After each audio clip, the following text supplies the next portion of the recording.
куруши кабир. куруши кабир бунёдгузори давлатдории мутамаддин. дар таърихи ҳар як миллат дер ё зуд шахсиятҳои барҷастае пайдо мешаванд, ки тақдири онро ба куллӣ тағйир дода, маданияти моддию маънавии онро ба сатҳи тозаву баланди тараққиёт мерасонанд ва фарҳангу тамаддунашро ба арсаи ҷаҳонӣ мебардоранд. барои порсҳо чунин шахсият куруши кабир буд. куруши кабир ба нахустин империяи мутамаддини ориёӣ бунёд гузошт, ки то замони лашкаркашию кишваркушоиҳои Искандари Мақдунӣ дар таърихи тамаддуни башарӣ назире надошт.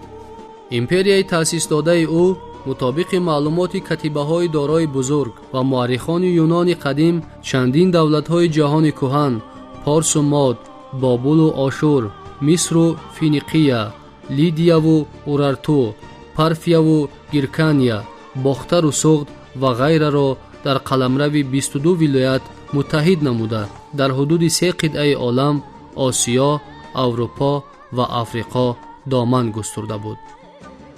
куруш дар таърихи тамаддуни башарӣ бо сиёсати оқилонаи кишваркушоӣ, таъсиси империяи тавонои мутамаркази ориёӣ, усули нави идоракунӣ ва шакли мукаммали давлатдорӣ, ислоҳоти умури сипоҳу низоми лашкар, густариши тиҷорату тадбирҳои роҳсозӣ, алалхусус пойдории адолату пуштибонии ҳуқуқи манзилати ҷумлаи халқиятҳои сокини қаламраваш шӯҳрати ҷаҳонӣ пайдо кардааст. эъломияи таърихии куруш бошад, аз ҷониби олимону муаррихон ҳамчун нахустин эъломияи ҳуқуқи башар эътироф шудааст, ки низоми одилона, инсонпарварона ва дунявии давлатдориро пуштибонӣ мекард.